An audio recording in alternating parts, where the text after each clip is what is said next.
Have you ever wondered, how do single women do it? How do they run their own businesses? And how do even business owners run their own businesses anyway and stay in cash flow? Well, then this episode is for you. You're listening to the Dynamic Women podcast. Each week, you'll be inspired by our global community of women. They'll share with you tools and stories to help you be dynamic in every area of life. He's your host, award-winning coach, and the CEO and founder of Dynamic Women, Diane Ralston.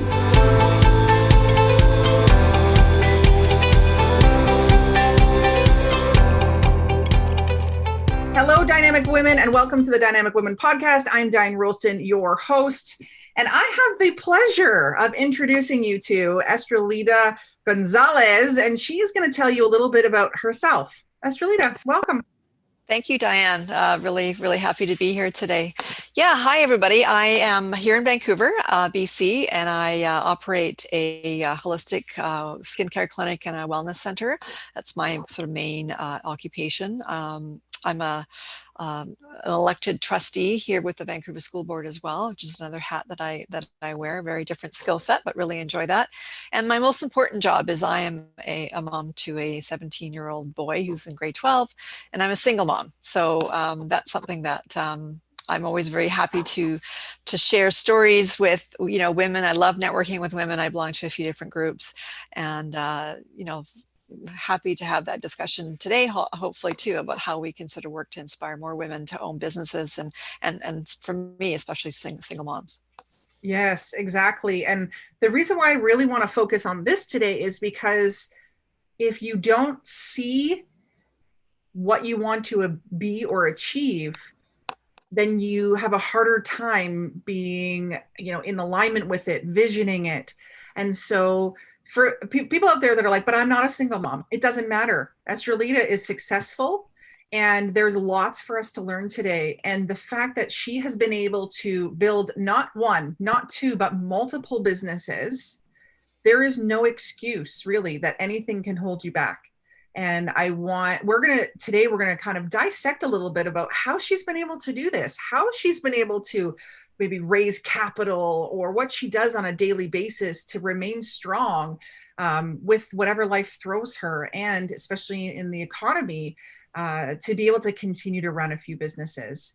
And the other thing, the other thing I also want to touch on is you are in the new book, Dynamic Women Confidence Secrets. You just got your copies. I know, it's so exciting. It's awesome. So if you're connected with Estrellita, reach out to her to get a copy of hers, and you can get it autographed by her, get a special message in there for you.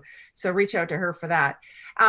But your piece in the book is called Improve Your Confidence and Increase Your Net Worth. And so I know that there's going to be a little talk about money in the book and a little bit of a talk about this. Can you just give us a couple of sentences of how is money kind of played in? I know there's a special type of investing that you are becoming an expert at. And so share a little bit about that first. Well, money's a fascinating subject. I mean, I've been studying it for years because to me, it's energy. And what I found is, just that a lot of people actually have hangups about money. And unfortunately, a lot of women do. And a lot of it, of course, programming that we most likely grew up with when in the households we grew up in. Mine was, you have to work hard to make money. My father was an entrepreneur, and Yes. That's where that whole notion of being an entrepreneur started with him. And he was always working. He always, did well with what he did. And he was also had several different companies over the time that he was an entrepreneur. And so that little seed was planted there. And then as I sort of embarked, I was in the corporate world for many years. But my first business was actually at 24. And then from there, I got into the corporate world. And then later, when 9/11 happened, I lost a job, and I thought that was it. I'm never going to have somebody else be in control of my destiny. And Yeah. so that's the whole thing about entrepreneurship and creating my own. But getting back to what the money part was, it's a relationship that I've had that's been sort of up and down. And I recognize that a lot of it had to do with the programming that I did have. And so I spent a lot of energy on ways to realize ultimately that it is an energetic thing, and that we have to have the mindset that correlates to what it is that we feel that we can offer the world, Mm. and to know that really you create everything in your life. And I've been a big believer in that. For the last 6, 7 years, a lot of work, and I'd say the sort of spiritual side too of manifestation and thinking abundantly, and the idea of there's prosperity all around us, and we have to tap into that. That was a huge shift that I personally had to sort of get my head around. And that worked for me because I also worked with people. I've worked with Yeah. coaches for the last 8 years. And that was the mindset came from all that coaching and all the sort of figuring out what I wanted and what I was holding valuable, and then turning that into the sort of business that I'm now Yeah. doing, which Yeah. is. I'm going to pause you there. So many good things, listeners. Did you catch all of that? Like, she's just a wealth of knowledge. It just poured out of her. Oh, But I want sorry. to make sure, no, don't apologize, because that's my job to really break it down. And so the mindset, and so that idea that you had pieces of the great mindset from your father, watching him build all these businesses and figure it out, but then also knowing that there are some maybe limiting beliefs that could come up, and being able to overcome them. So that's one piece that I heard. The other piece is around, once you lost your job, you didn't ever want to put the fate of your financial and your career in the hands of someone else. And so that was the push to take that over. And that couldn't have been an easy thing to do, with knowing that you still have to support a child, and your home and everything else. So a bunch of things there we need to unpack still. And so I would love to go into, like, what are some of your daily rituals? So you've talked about this, like, mindset. What are some of the things you do on a daily basis to keep your mindset at its peak? So, it's the mind body, the physical connection to sort of what I think about, right? And where our mindset is at. So I daily, I make sure that I take care of my physical body by, I take supplements, and I get out and exercises. Not as many options right now, but I tend to walk on a daily basis. I aim for my, 8 to 10,000 steps. So taking care of my physical body helps me have also energy, and it helps with clarity of mind. So I take some time every day to sort of think about what it is that I'm working on, say maybe at the beginning of the week. I do a lot of writing things down. I like checklists. And then, on a daily basis, I have that when I wake up, I always start with gratitude. I wake up thinking about all the things that I'm grateful for in my life. I also set an intention, like what's the one thing that I want to get done today? And at the end of the day, before I go to sleep, and I do have sort of I try to have a schedule around how and when I sleep, so I'm consistent with that. That I go over my day and I think about, okay, did I get done with that one thing? Because I also don't want to have a list of 10 things that I put pressure on myself to. So I'm really realistic, and I'm also I'm not hard on myself. Like, I don't want to be beating myself up if I didn't get something done. Yeah. I think that self-love is actually really, really important. And I see it in my business that a lot of women leave themselves to the end about taking care of themselves. Everybody else is more important. So the self-care piece, I think we have to be a little selfish about. And so part of my rituals is that self-care piece of taking care of myself, working on my mindset, having healthy relationships, maybe getting rid of a few that don't work anymore. I've had to cull relationships in the last several years because I am very aware of I like to tune in to how things feel. And I use my body as a way to sort of gauge, is this right for me or is this not? And Yeah. that's been a fairly kind of 5-6 years that I've really focused on that. So because of that, my intuition has also become a lot stronger. So yeah, I just relying on our beings, right, to kind of help us, and not just this, but our heart, that sort of the full being to really help us make some critical decisions. So Yeah, nice. And I see that. So there's the taking care of your physical body, and then taking care of that, the gratitude piece to help you be in the right mindset and right framework almost of like setting up your day and giving yourself a little bit of grace at the end of the day regarding what you have put together. Yeah. Absolutely. Yeah. Yeah. We have to be our own best friend, and unfortunately, again, a lot of us like to beat each other up. And I just think if we don't love ourselves, who else, is going to love us? And so starting with just holding yourself sacred and being kind to yourself, and then just looking at your thoughts, like, what am I thinking about? So I think we all have judgment. I think we all have these habits of judgment, and I'm no different. And I'm very aware of it. So that's one of the things that I continue to try to work on is like, why am I judging this person, or why am I judging what that person said or did? And it's really about being kinder to not just ourselves, but to each other. I think if anything that COVID has done, it's kind of made us realize that we are all connected and that there are people who are suffering right now, and we have to do our part to just, we got to rise up, right? We have to sort of get our energy back up, and it's hard with all this negativity around us. But I do believe there's a lot to be said about joining forces, and as a people to know humanity has been through much worse. My mom talks about it. She says, you haven't been through a war like I have. And she's absolutely right. We will get through this, but we have to be kind to each other, like Dr. Bonner Henry says. Yeah, exactly. I love how you said the piece around like self-care and of holding yourself to a higher standard and thinking of yourself as sacred.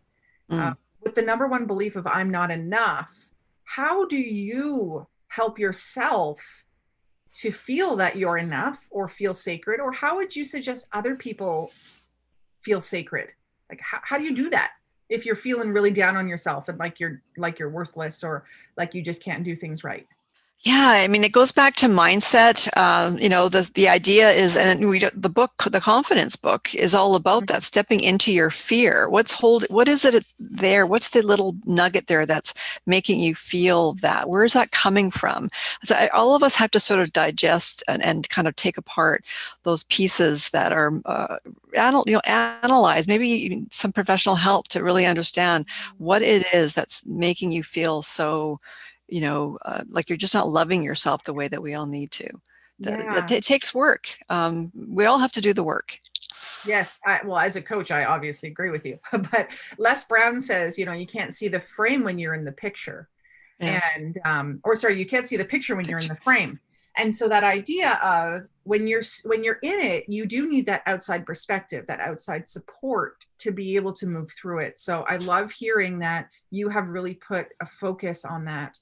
Now let's switch to your businesses, many businesses. What would you say is the hardest thing about starting and growing a business? Because you've done this multiple times over. You've been part of 7 different startups. And so you're kind of an expert at this. What would you say? The hardest thing, I mean, at the end of the day, cash flow is probably the most important thing that people struggle with, when they're starting a business. And I was, no different. My business was, the industry was new for me. So there was a steep learning curve as well. And there's finally that, some point, there's that tipping point. And if you can get through that tipping point, then you know that you can kind of, sort of make it. But for a lot of people, tipping point. I'm going to stop you there. What's the tipping point? Because that's maybe some verbiage that people haven't heard before. Or understand, well, how do I know when I'm there? Because I keep feeling like I'm just almost there, but it's not going. And I don't want to, that whole idea of giving up when you're just about to get there, stopping right before the finish line, right? The 3 feet before gold sort of idea. So what is that tipping point? For me, it was, am I doing the right thing? Is this what I'm supposed to be doing? I struggled with that for the first few years. I really wanted to work. But there was a lot of things that I had to learn, and just the difference between running a small business, which is what I have, versus being part of a big corporate entity. It's a very different animal. And it wasn't until I went through, probably the 3rd coaching program that I worked through that I realized, you know what? This is what I'm supposed to be doing. And that was the tipping point. Once I realized that everything that I was doing was based on my values, the things that I held valuable to me, and that I realized that there was actually a benefit to other people with what I was doing, then for me it was like this holistic this Mm. 360 thing came into place for me, that I knew I was on the right track, and then from there just things started to fall into place. It was Yeah. very interesting. Yeah. Yeah. And that, am I where I'm supposed to be? Am I doing what I'm supposed to be doing? That question can be really heavy for people, and not tangible in how you come about the answer to that, right? Until you're like, well, I'm making oodles of money and I'm helping people, and so that's great.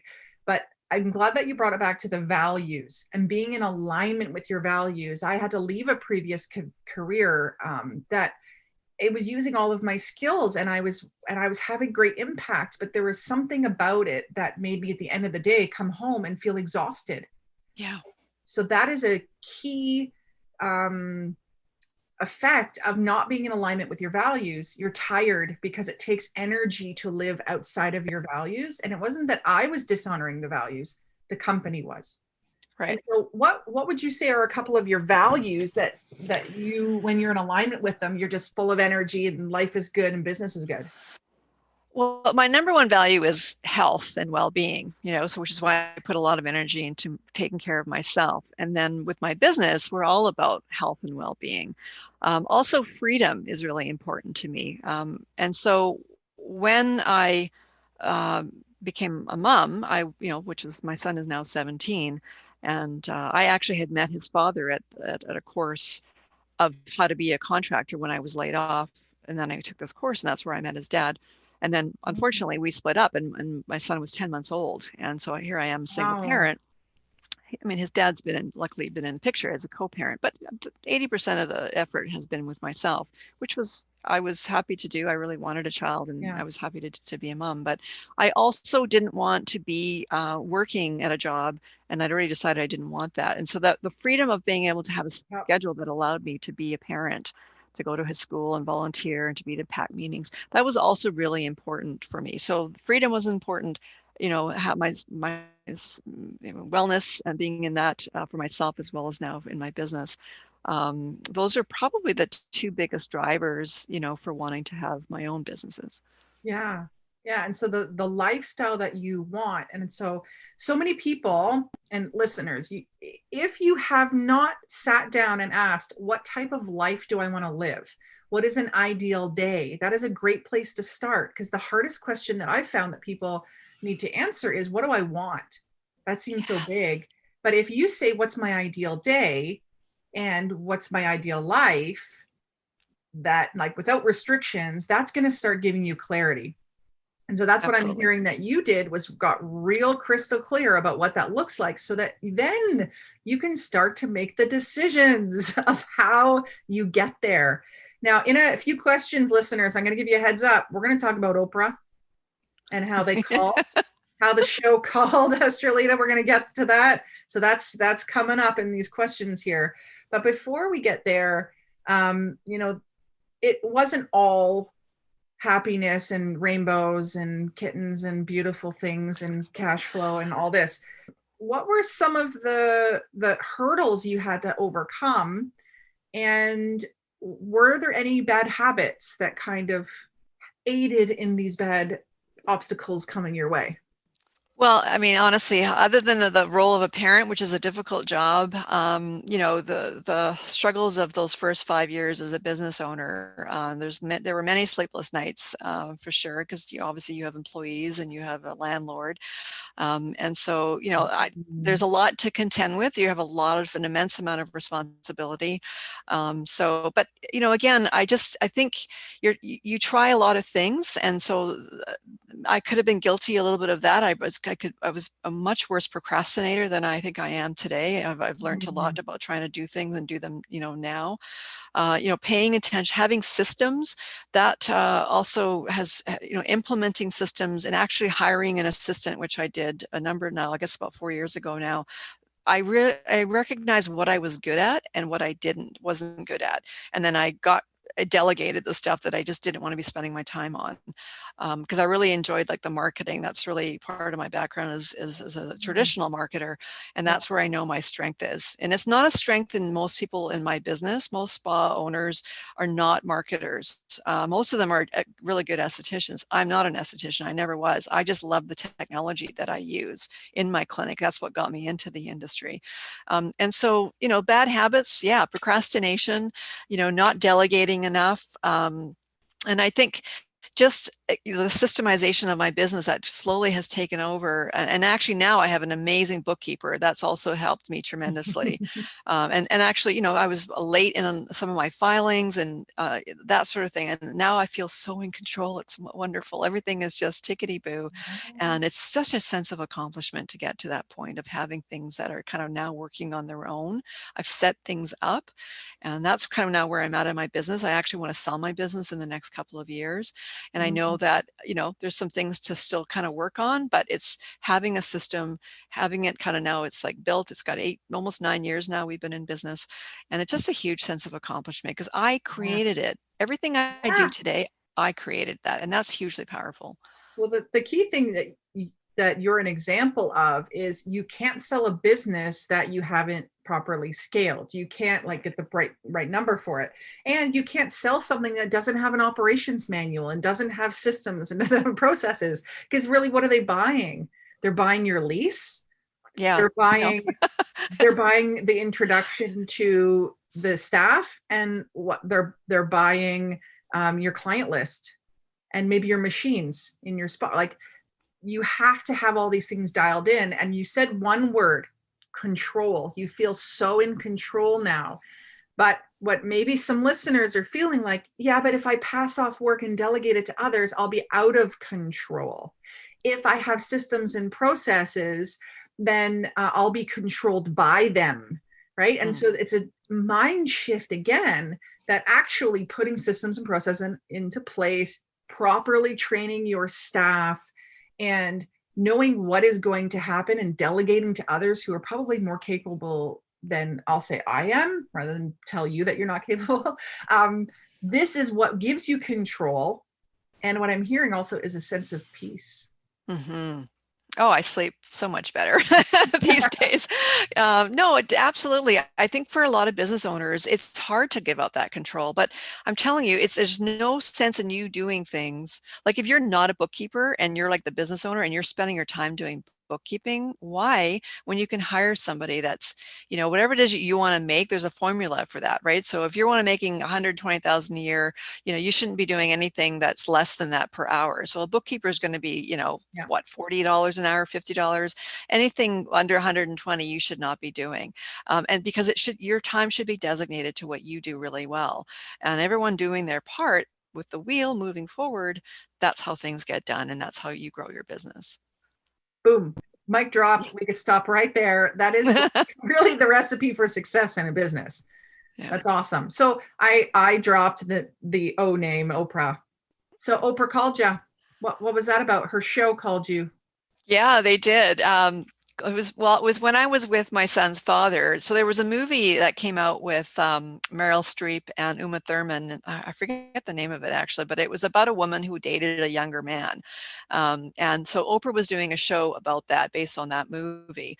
And my son's father is 9 years younger than me. And so there was a documentary that a local filmmaker did that I was part of with my son. And my son was only he was little, he was 8 months old, and my son's dad. And I guess the Oprah people saw that documentary, and they called me and asked me if we wanted to be part of the show. Unfortunately, my son's dad and I had just broken up the month before. And so it wasn't meant to be. But I can say to this day that I once had a call from the Oprah Winfrey Show. So somewhere out that documentary is still out somewhere. Actually, I've got an old VHS tape of it somewhere. Oh, but, yeah. Wow. Wow. And so that actually shows too that you never know where an opportunity can come from. Oh yes, you don't. And it's only when you say yes to opportunities. And so you said yes to being in this film. Mhm. And that also probably meant you said yes to being a bit vulnerable to talk about your story and how you got together, and maybe feelings that came Absolutely. up about being the older woman. My husband is younger than me as well. He's 4 years younger, but the thing is, he could be 9 years younger because he's got a baby face and I've got strong features. And so, yeah, some people have asked if he's my son before, which Oh is no. completely ridiculous, but there you Yeah. go. So now everybody's going to Google like Diana and her husband. But anyway, but yeah, you've been open to opportunities. And so do you find that you say yes to opportunities that present themselves? Absolutely, you have to. I mean, again, this to me, this is all marketing. You know, any exposure is good exposure, and I'm always looking for ideas on this. And that's part of being an entrepreneur too. I think is that you have to be creative. You have to step out of the comfort zone and do things. You know, one of my biggest things, and I talk a little bit about it in the book, but you know, is that lack of confidence in speaking. You know, I'm a writer. That's what I love to do. I love to sit down and write. This is my third book project, and I do my blog on my business. And but the idea of speaking terrified me, and it shifted a bit for me back in 2016 when I developed a workshop. Mhm. But it really shifted when I became a politician, because when you're a politician, you have to speak in front of groups of people, and I was Yep. terrible. But I had somebody, one of our volunteers, came to me after one of our fundraisers and said, I have to say your speaking has improved so much. I'm like, well, thank you. I've Wow. worked on that because I was not comfortable. Like I would just freeze right up. So Yeah. that's one of the biggest fears that people have in this world. The only way that you're going to deal with that fear is stepping into it and actually doing it. And so, I don't say that I'm a terrific speaker today, but I'm certainly a lot more comfortable than I was Yeah. 5 years ago. Yeah. And I'm glad you brought the piece up around the public speaking, around how you can be fearful of it, but you do it anyway in order Right. to get better. Now, another thing that people are fearful of is money. Hmm. Yeah. And Big time. so why are you passionate about building wealth? Well, you know, I'm also at an age where I'm starting to think about what the future is going to look like. I mean, I love to work. I've always been somebody that loves to work. However, there's a lot of things that I still want to do. Travel is one of them. You know, having a child has not necessarily allowed for a lot of the travel that I used to do before I had him. And so I look forward to that kind of opportunity again to travel. I do want to do retreats. It's kind of, once I sell my business, the thing that I really love to do is to travel, to write, and to do retreats.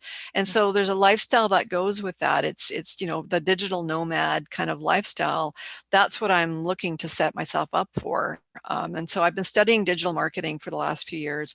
And in that, you know, there's just this whole new world of what's emerging, of what's possible online. And in that, in studying money, and then obviously I'm a big believer in diversity. So real estate, you know, Yep. holding silver, gold, having your RSP and your TFSA, and all having little pots of money growing for you. But in the last couple of years, there's been this huge movement in what's going on with the cryptocurrency world, and that has had its growing pains. There's no doubt, but I also look at it kind of as the hockey stick phenomenon, where we're just starting to bend the bottom of the hockey Yeah. stick, and Yeah. it's starting to go up because people are realizing, because of AI technology in particular, the ability for from a trading standpoint with crypto is huge. People don't Mhm. realize, for instance, foreign exchange, Forex, it trades over $5 trillion a day. That's more than the stock market. That's just Forex. And it's Forex is on the same premise as working with trading technology. So the same idea of trading technology is now also in crypto. And I just see this is a reality that is now here to stay. And Yeah. there has been a tipping point here as well, because you're seeing the traditional investors now getting into crypto. So I'm fascinated by that world. When I hear all the things you do, like seriously, Estrellita, you've got all these businesses, and this is probably what people think when they look at my life too, because I've heard it quite often. So you not only run all these businesses, but continue to kind of put yourself into great opportunities, be involved in startups.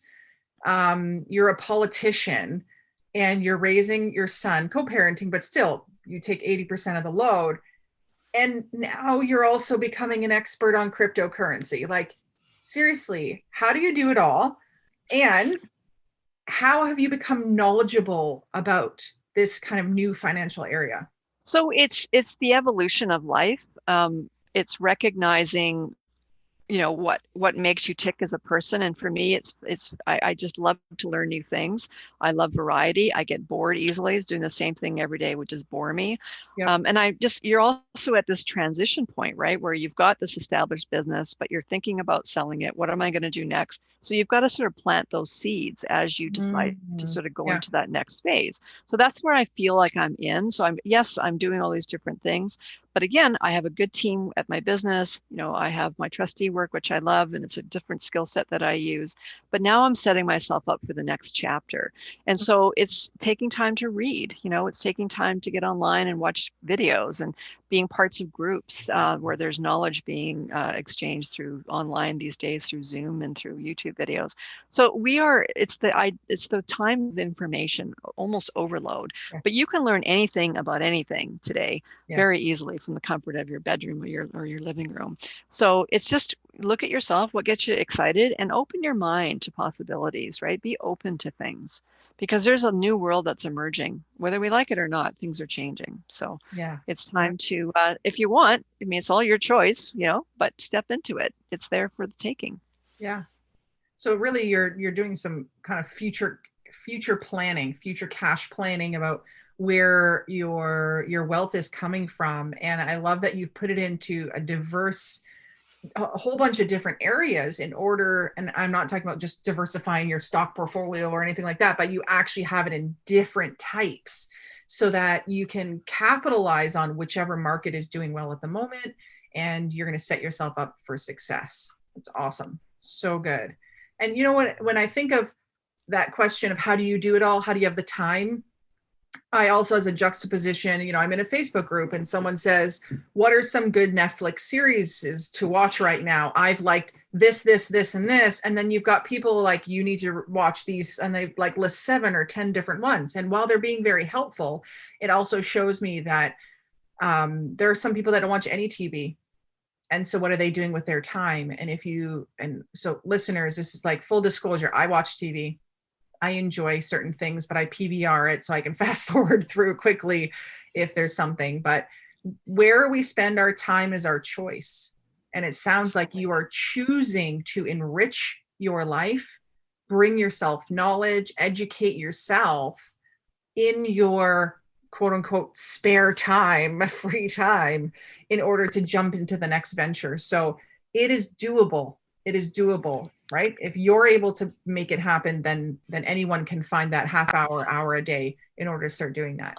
Well, it's a choice, definitely. But the other thing is I'm not in a relationship. So I think about, like, I mean, as much as I would like to be, and that will come when the time is right too. But the last 5 years have been an incredibly creative time for me. You know, the books that I've been involved with, my workshop, the political stuff, you know, a lot of that I think I was able to do because it was me and my son. And now that he's older, you know, he's much more independent. And then I was chatting with somebody recently, there's no way that I could do even this political job when he was 3 or 4 because of childcare and things like that, right? So everything has its time. Yes. But yeah, absolutely. We make choices every day. And I think you have to be honest with yourself. Is this serving me or not? Hey, I watch, you know, I don't have TV cable anymore, but I do have my family here who was staying with us has Netflix. So we watch something on there once in a while, but I don't want to get HBO because I just be on it all the time. Like I know that it's a distraction, but I've been reading a lot more lately too, which I really love. And I was kind of a little disconnected from the amount of reading that I'm doing now compared to before, but I just love reading. And I recognize that I love history, you know, and so these things that maybe are a bit of a luxury to learn things, I just find it's just what gets me excited and it makes me happy. Yeah. And so it's a choice about where we spend our time. And I think it needs to be a conscious choice. So Absolutely. Often my husband and I are hanging out, we're watching some Netflix or something. And then it's like, we just watched 3 episodes. And that's like 3, that's nothing. I've watched a whole series or something. We're like, we just watched 3 episodes and each one was about 45 minutes long. Yeah. And now we look and now like the dishes still need to be done or whatever. Right. And now we're sacrificing our sleep. And so I would never have consciously sat down on the couch and said, I am going to watch 3 episodes right now. Right. It's like that chips that you just keep eating. It's right there. So I guess just what I'm sharing here is I'm hearing about a little bit of, portion control. Self-discipline. And discipline in where we spend our time and energy. Well, let's pull it together with this one final question. What does your next chapter look like? I know you mentioned selling the business, but like, what's the dream? Let's go there. I don't think we dream enough. I agree. With others. It's not something just for kids. I think as adults, we've lost that connection to dreaming. And I dream all the time, actually. Every day, that's, part of my ritual is to think about what it is, the life that I want.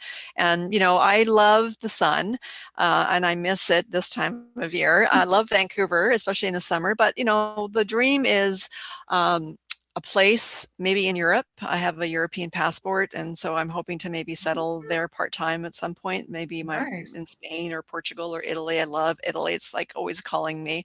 I love Italian food, Italian men. So we'll see. Ooh, okay. So I mean, and because my first career was in the hotel industry, there's that idea that maybe it's getting into something that kind of like a small inn where I can have retreats, and I know how to run a spa.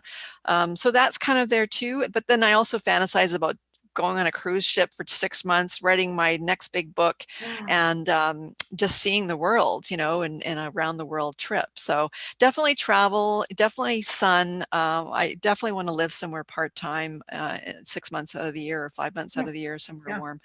And then see where it goes from there. And hopefully a man in the picture somewhere. Yeah, I love it. I love it. Sounds like such a full life. And you've already have a full life, but that dream just sounds so vivid when you explain it. I love it. Well, listeners, what do you think? Estrellita, is she a powerhouse or what? She's got so much going on that is totally in alignment with her. And so as you heard, she's passionate about all these different aspects and she makes time for them. She works on her mindset so that she can stay at that high level. She culls the people around her, right? Just really taking ownership of her time and her energy and surrounding herself with the right people, the right opportunities, and always making sure to honor her values. So lots to take away today, Estrellita. Thank you. Thank you, Diane. It's been a lot of fun.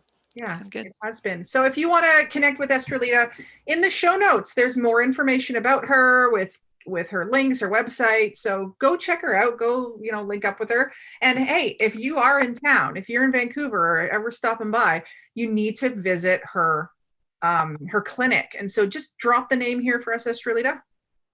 Derma Bright Clinic, dermabrightclinic.com. It's on the west side of Vancouver, 16th and McDonald. So yes, please do. We specialize in acne and anti-aging and body programs. Yeah, and if you're online and you want to pick up some beautiful skincare products, where do they go for that, Estrellita? Yeah, I have an online store. It's called mySkinSalon.com, and all the lines that we have in our clinic, we have there as well as the books. Actually, I've just posted our book on there this week, so you can buy the book there too. So yeah, mySkinSalon.com. Sorry, say what? Yes, mySkinSalon.com. There you go. So you're covered, listeners. You got a way to contact her and a way to take care of your skin. And that self-care piece, right? Put yourself at the top of your priority. And when you look good, you feel good. And that all comes into business success. So congratulations again on all the success that you have had and how you've been able to overcome your obstacles. And listeners, you like this episode. So make sure you give us a great review and share with someone who you feel maybe needs to hear this. Either they're on a good path and they need to just muster up the energy to keep going, or maybe they've got some excuses about why they can't succeed and they need a good inspirational story. Please share with them. And know that I love going live and connecting with my women in the Dynamic Women Global Club. And we have a community online on Facebook. So please jump in there and connect with wonderful dynamic women like Estrellita. Okay, we'll see you next week. And until then, stay dynamic. Bye. Thank you, Dynamic Women, for joining us today. Please hop on over to iTunes to subscribe and leave us a review. Who do you know who needs to hear our message? We'd love it if you'd share our channel with your friends and family.